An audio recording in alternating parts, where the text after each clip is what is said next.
Bonjour, c'est Thibault Lambert et vous écoutez Code Source, le podcast d'actualité du Parisien.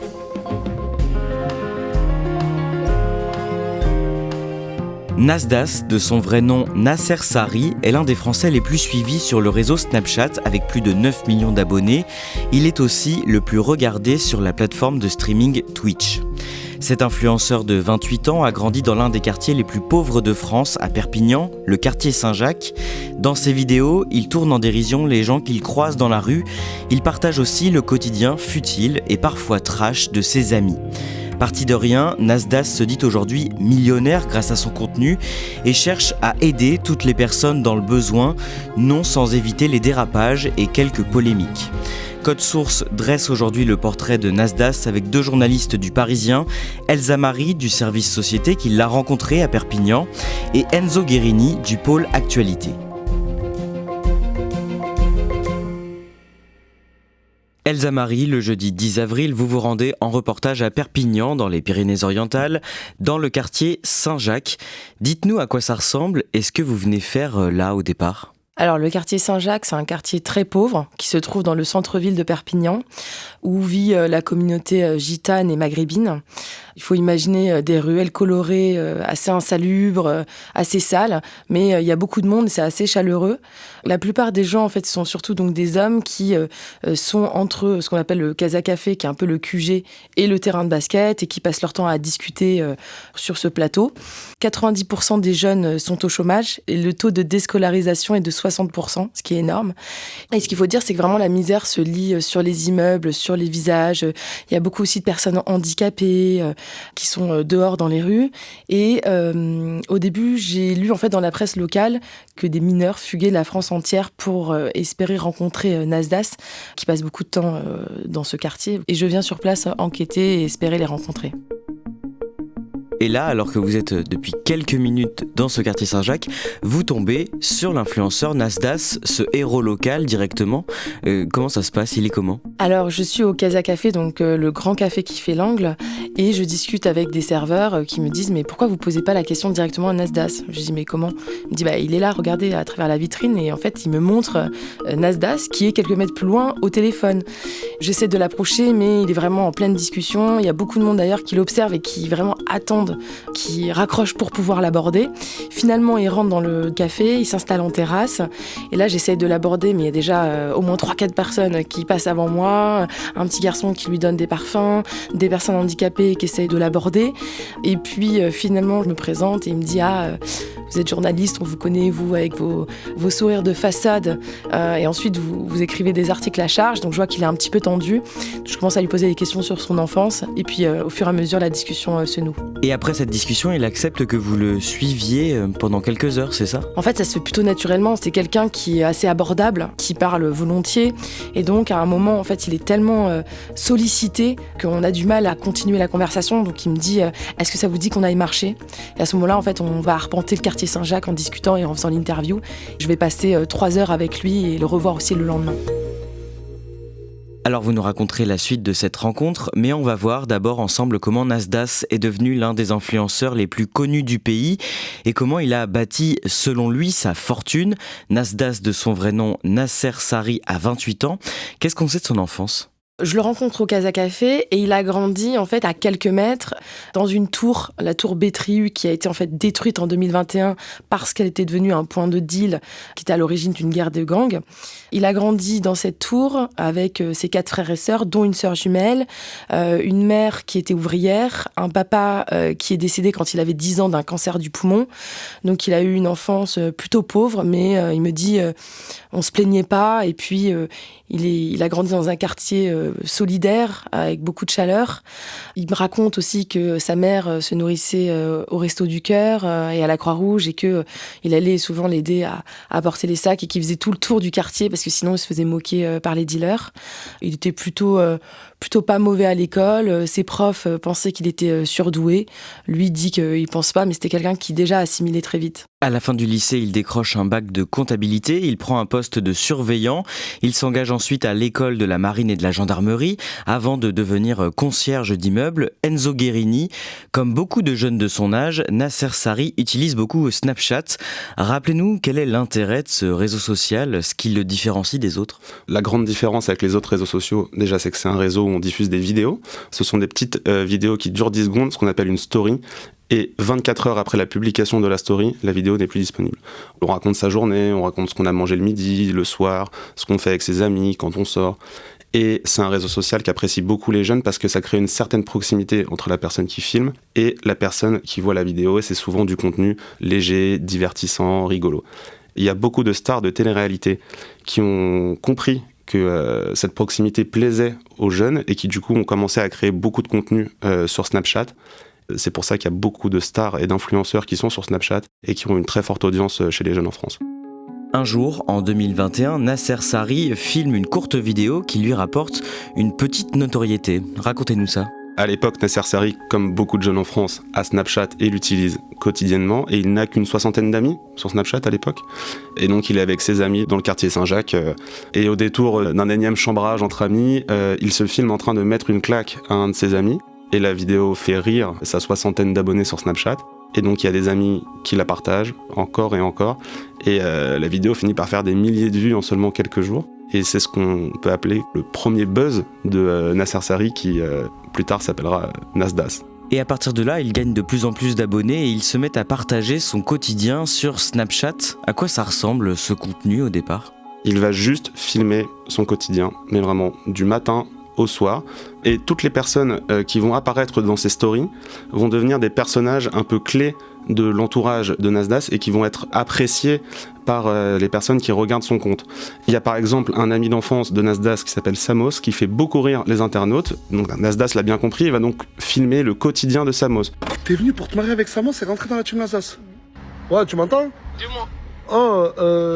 Écoute, il y a une meuf, c'est simple, elle a tout plaqué et elle a dit je veux me marier, genre je veux être avec Samos. Et donc Nasdas au fur et à mesure va commencer à construire une espèce de télé-réalité, une espèce de show autour de son quartier de Perpignan avec les péripéties de chacun. Et dans ses vidéos, il est souvent moqueur, il rit beaucoup du physique des gens. C'est vrai que quand il filme ses amis dans la rue, il essaye d'amuser ses internautes en montrant les problèmes que peuvent avoir certains habitants du quartier Saint-Jacques, ou leurs difficultés à s'exprimer, ou leurs petits défauts physiques. Par exemple, il y a une de ses vidéos qui avait fait des centaines de milliers de vues à l'époque, où il filme un jeune de Saint-Jacques qui est en état d'obésité, de face, et ensuite il prend du recul, il se décale sur le côté. L'internaute se rend compte que Nasdas a réussi à cacher une vingtaine d'autres jeunes derrière lui, mais qu'on n'arrivait pas à les voir de face tellement le petit jeune était gros. On voit Nasdas qui explose de rire, qui met beaucoup d'émojis avec des petits bonhommes qui pleurent de rire, etc. Et ça fait forcément rire les internautes. Mais bon, c'est pas forcément toujours fait avec bienveillance. Enzo Guerini, la notoriété de Nasdas explose et son contenu commence à lui rapporter de l'argent grâce à des placements de produits. Il faut savoir que sur Snapchat, quand tu es influenceur, si ta story est vue par 10 000 personnes, la marque va te payer des centaines d'euros, entre 400 et 800 euros. On rappelle que Nasdas, à partir de 2022, il a déjà au moins 3 millions d'abonnés. Donc c'est assez facile, avec un calcul rapide, d'imaginer les sommes d'argent qu'il peut gagner grâce au réseau social, sachant qu'il faisait plusieurs placements de produits par jour. Elsa Marie, sur Snapchat, toujours, on comprend que Nasdas gagne beaucoup d'argent et il met rapidement en scène sa générosité. Oui, ce film Quartier Saint-Jacques, en fait, en train de distribuer des liasses de billets. Les gars, prenez un billet chacun. Arrêtez de faire les timides là, prenez un billet chacun. Il va, par exemple, donner 250 € à un petit garçon juste parce qu'il le trouve mignon et filmer sa réaction subjuguée. Il organise aussi des défis avec les habitants du quartier Saint-Jacques pour leur faire gagner de l'argent. Par exemple, il va demander à un petit garçon de 12 ans de réciter l'alphabet et s'il y arrive, eh bien, il va lui donner un billet et il se positionne comme une sorte de Robin des Bois. Enzo Guerini, en 2022, pendant une vidéo diffusée en direct sur Snapchat, Nasdas propose à ses millions d'abonnés de commander ce qu'ils veulent sur Internet en leur donnant ses codes de carte bleue. Le prochain snap, ça sera la carte retournée la chaîne T. 3, 2, 1, Servez-vous la chanter. On est début mai 2022 et donc à l'occasion de l'Aïd, qui représente la fin du Ramadan, ce qui est une fête très importante chez les musulmans, Nasdaq propose à ses abonnés donc de leur offrir jusqu'à 15 000 euros. C'est une somme qui était présente sur une de ses cartes bleues et donc il a diffusé en direct sur Snapchat les codes de la carte bleue. Il s'avère que la vidéo, elle est vue au moins 1 million de fois en seulement une dizaine de minutes et donc il y a beaucoup de jeunes qui vont récupérer les codes de carte bleue de Nasdaq et qui vont se ruer sur des sites marchands comme Amazon par exemple. Et la plateforme a décidé de bloquer les paiements parce qu'ils ont suspecté une fraude pour qu'il y ait autant de personnes qui d'un coup utilisent les mêmes codes de carte bleue pour faire des achats. Et donc, il y a beaucoup de clients Amazon qui se sont plaints, et notamment des parents, parce qu'il y a beaucoup d'enfants qui se sont servis du compte Amazon des parents pour aller faire des achats avec la carte bleue de Nasdaq, et donc leurs comptes ont été bloqués, et donc il y a aussi beaucoup de parents qui se sont plaints de cette opération commerciale. Tafek, ça va quoi mon frère? Bien, tranquille? On allait voir Nasser Sari, surnommé Nasdaq. Enzo Guerini, un an plus tard, en février 2023, Nasdaq accueille à Perpignan, dans son quartier Saint-Jacques, des journalistes du média Combini. Il apparaît comment dans cette vidéo? Il apparaît très investi dans ce qu'il qualifie lui-même de survie de son quartier. C'est un quartier très pauvre, délabré, où il y a beaucoup d'immeubles qui sont en proie à l'effondrement. Et d'ailleurs, quand il emmène les journalistes de Combini dans son quartier, il montre des chantiers en cours, des chantiers à venir. Je suis contraint de faire de la politique pour défendre mon quartier. Regarde, un champ de ruines.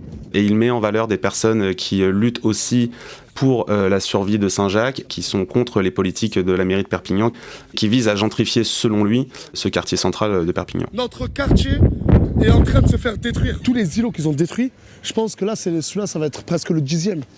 Et 0 reconstruction.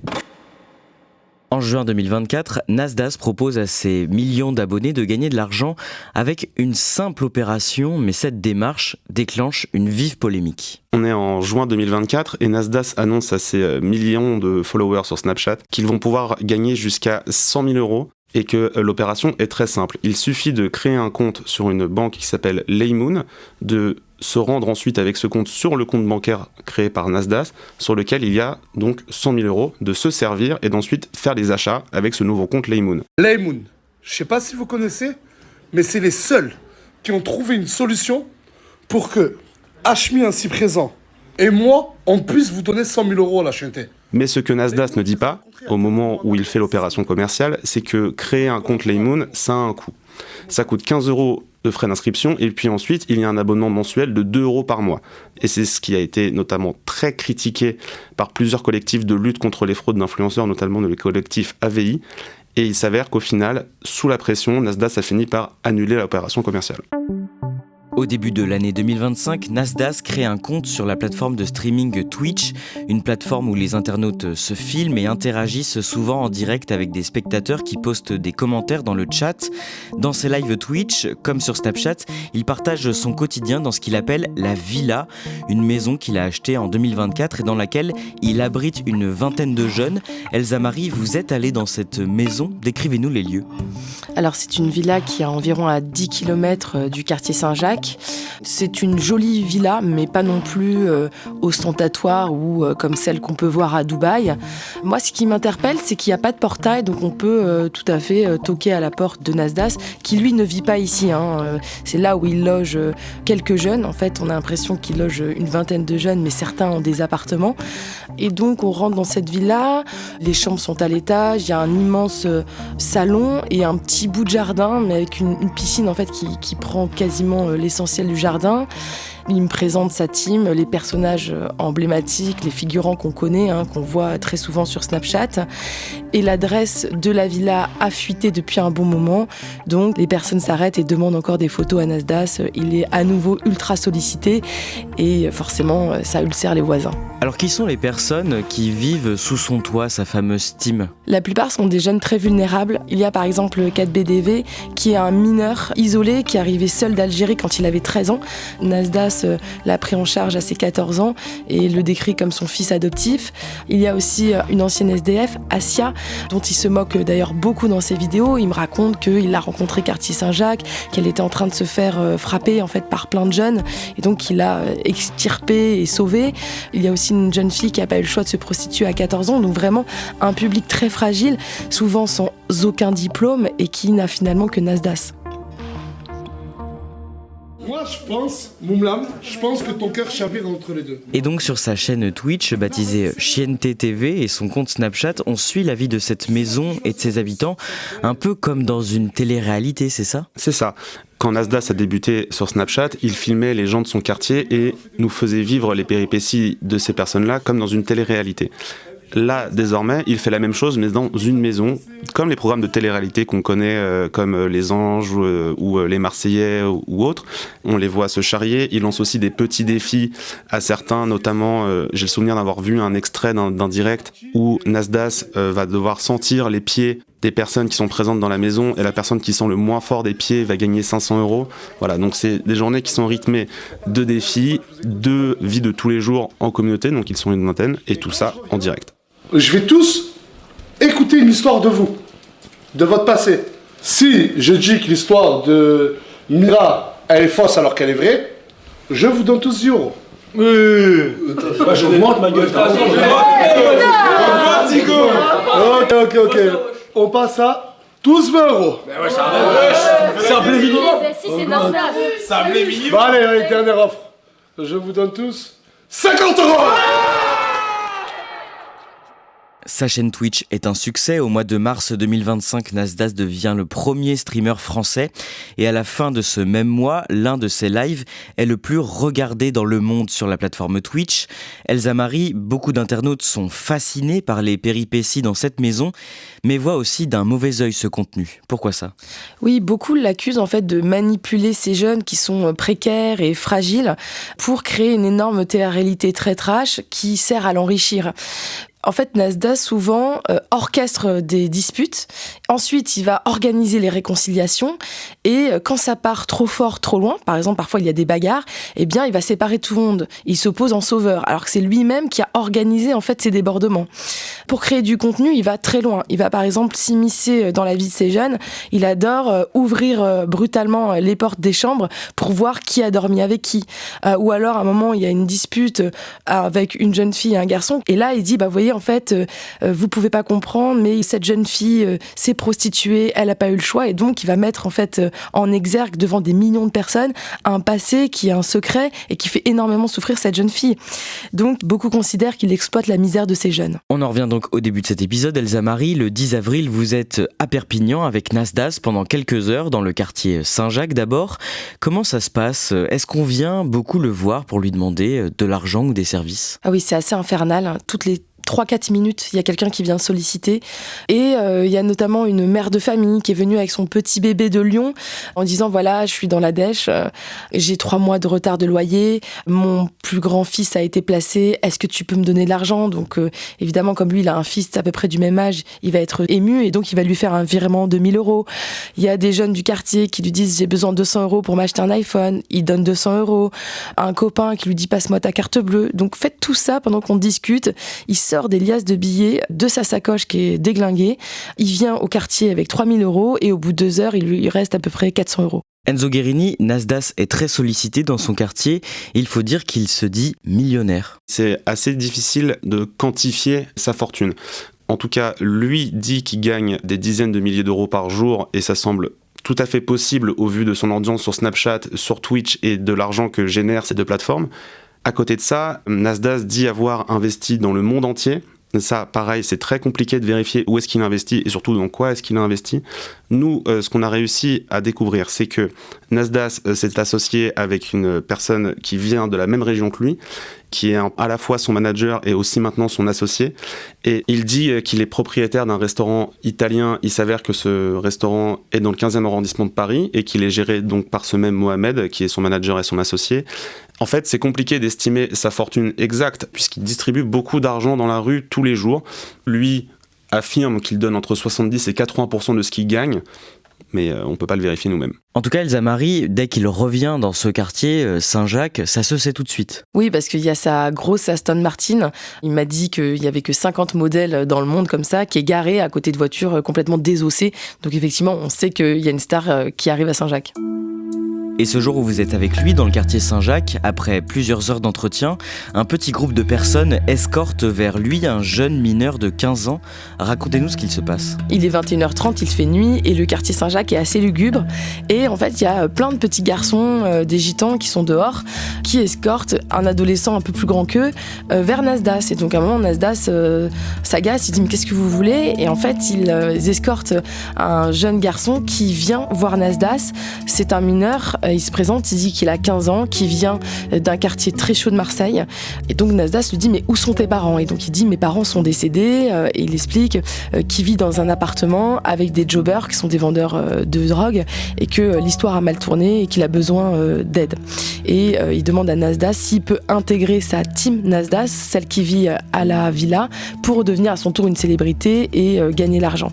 Nasdaq lui dit évidemment hors de question et il se pose la question de maintenant qu'est-ce qu'on fait ? Il est 21h30, ce garçon il est venu de Marseille, il a rien mangé, il a un petit baluchon, il fait vraiment peine à voir. Nasdaq me prend à partie, me dit mais qu'est-ce que je fais ? Est-ce que j'appelle la police ou non ? Et le garçon le supplie en disant non, je t'en supplie Nasdaq, n'appelle pas la police. C'est une scène quand même assez déchirante. Elsa Marie, ce mineur de 15 ans est loin d'être le seul à demander refuge ou assistance auprès de cet influenceur. Oui, c'est vraiment juste le symbole d'un fléau qui existe depuis environ 2 ans. Des mineurs qui traversent la France entière pour venir rencontrer Nasdaq, espérer le rencontrer au quartier Saint-Jacques, parce qu'on sait sur les réseaux sociaux qu'il y passe la plupart de son temps.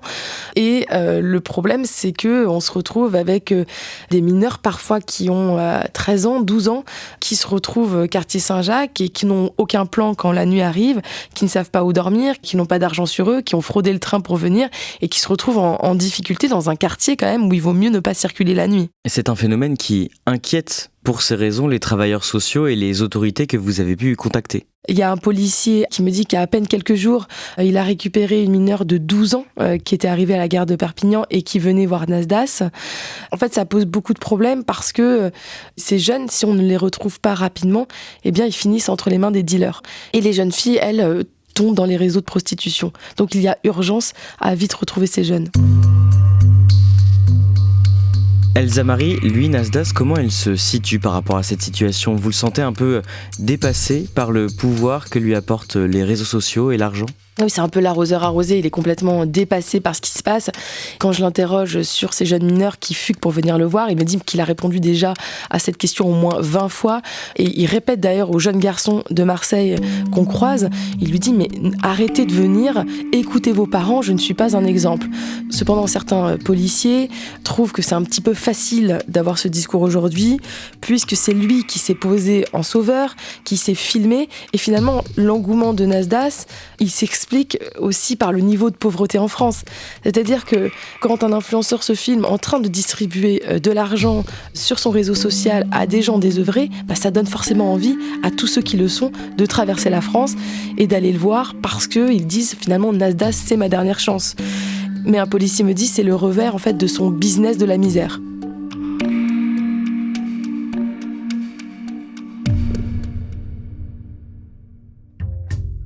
Merci à Elsa Marie et Enzo Guerini. Cet épisode de Code Source a été produit par Clara Garnier-Amouroux et Pénélope Gualquierotti. Réalisation Julien Moncouquiol. N'hésitez pas à nous laisser des pouces en l'air et des commentaires sur les plateformes d'écoute et sur YouTube. C'est ce qui nous aide le plus à nous faire connaître. Et ne ratez pas Crime Story, notre podcast fait divers, avec une nouvelle affaire criminelle racontée chaque samedi.